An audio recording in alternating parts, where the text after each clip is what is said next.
Assalamualaikum warahmatullahi wabarakatuh. Perkenalkan, nama saya Ananda Putri Atmana, kelas 2C Akuntansi Syariah, nomor NIM 63030210110. Saya di sini akan menjawab pertanyaan mengenai problematika bahasa.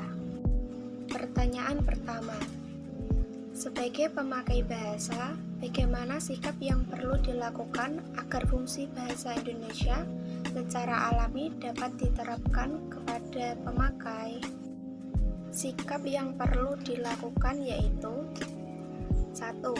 Gemar mempelajari bahasa Indonesia dan menerapkannya dalam kehidupan sehari-hari.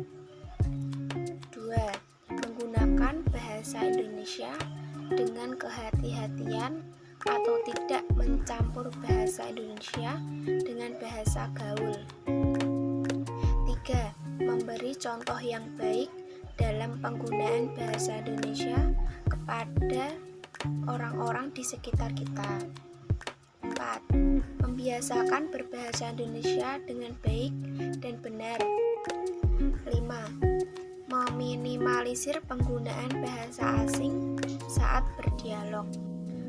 6. Mengenalkan bahasa Indonesia sejak dini kepada anak-anak.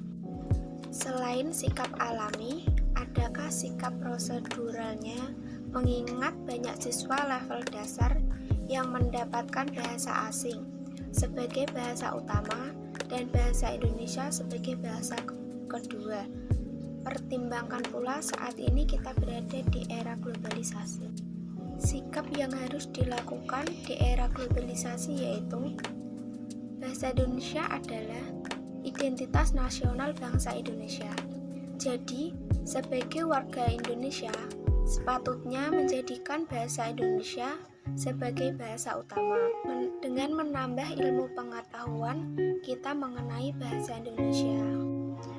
Dan yang paling penting adalah cinta tanah air dan bangga dengan bahasa Indonesia. Sekarang Anda akan berandai-andai jika pendapat Anda dalam menyelesaikan masalah nomor 1 diterima oleh negara sebagai solusi yang paling efektif. Apa yang ingin Anda terapkan untuk menyongsong Golden Country?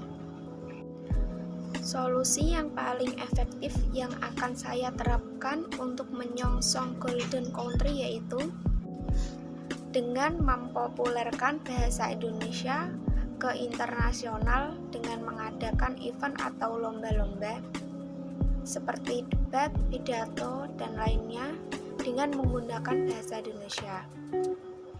2. Mengenalkan bahasa Indonesia ke negara-negara luar atau dengan mengenalkan bahasa Indonesia kepada para turis yang berada di Indonesia. Cukup sekian dari saya. Bila ada salah kata, mohon dimaafkan. Billahi taufiq wal hidayah. Wassalamualaikum warahmatullahi wabarakatuh.